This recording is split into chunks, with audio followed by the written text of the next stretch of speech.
Assalamualaikum warahmatullahi wabarakatuh.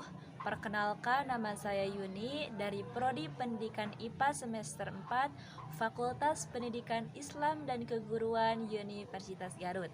Di sini saya akan menyampaikan materi mengenai energi dalam sistem kehidupan.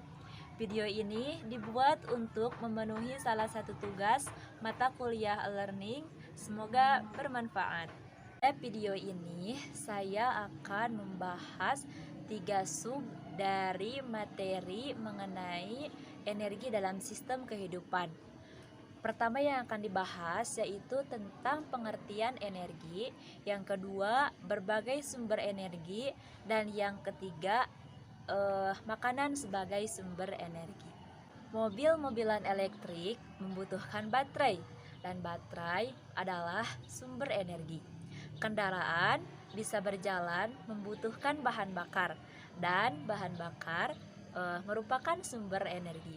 Manusia membutuhkan energi untuk bernapas, bergerak, bekerja, dan mengerjakan banyak hal yang lainnya. Dapat menyebabkan mobil dan motor dapat berjalan, pesawat bisa terbang, kereta api dapat berjalan, dan juga manusia bisa melakukan aktivitas dengan baik dalam kehidupannya.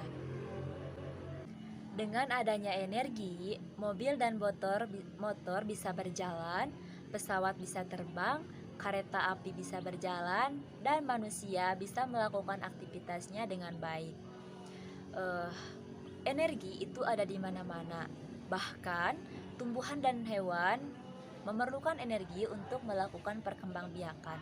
Dengan demikian, untuk melakukan usaha diperlukan suatu energi. Coba kita perhatikan. Di sini ada 3 gambar. Yang pertama gambar pesawat terbang, yang kedua gambar manusia yang sedang makan, dan yang ketiga yaitu gambar kendaraan bermotor. Nah, ketiga gambar ini sangat memerlukan akan adanya energi.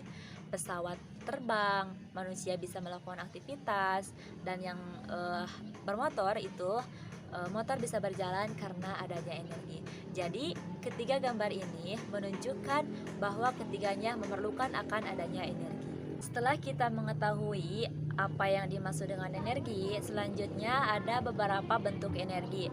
Di sini saya akan membahas mengenai 4 bentuk energi. Yang pertama energi listrik, yang kedua energi potensial, yang ketiga energi kinetik, dan yang keempat energi kimia.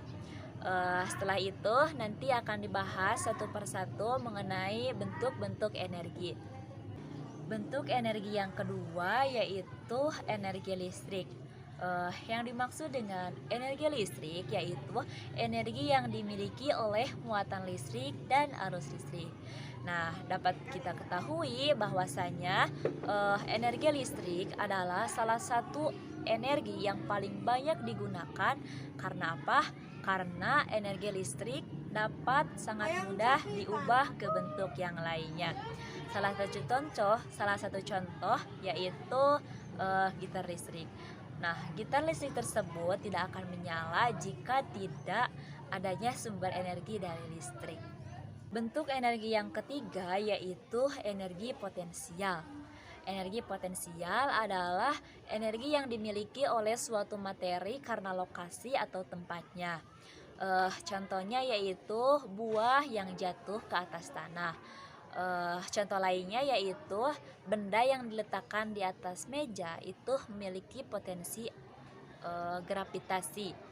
Karena potensi gravitasi itulah benda dapat bergerak dari meja ke tanah, atau suatu benda mendapatkan energi dalam ketepel ketika ketepel diregangkan. Nah, karena potensi gravitasi itulah batu bisa terlempar dari ketepel tersebut.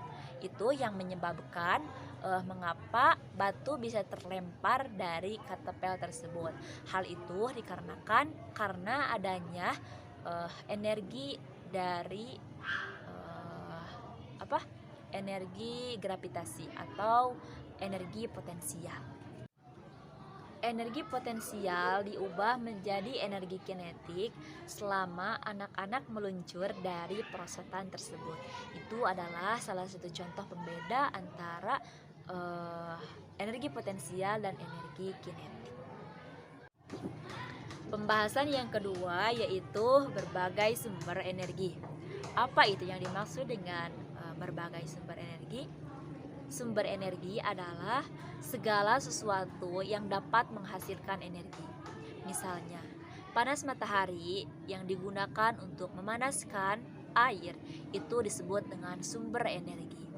Listrik dan arang yang digunakan untuk menyetrika itu adalah sumber energi. Spiritus yang digunakan untuk bahan bakar pula itu disebut dengan sumber energi. Energi sangat memegang peranan penting dalam kehidupan manusia. Semua kegiatan, semua aktivitas manusia itu memerlukan akan adanya energi. Selanjutnya yaitu macam-macam sumber energi. Nah, macam-macam sumber energi itu ada dua macam. Yang pertama sumber energi terbarukan dan yang kedua sumber energi tak terbarukan. Perbedaan mendasar antara sumber energi terbarukan dan energi tak terbarukan yaitu kalau energi terbarukan itu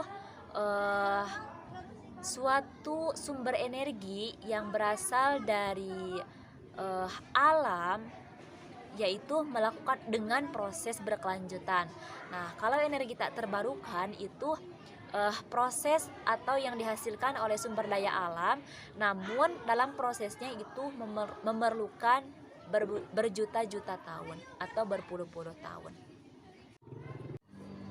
Yang kedua yaitu sumber energi terbarukan, yang dimana sumber energi terbarukan itu terdapat 4 poin.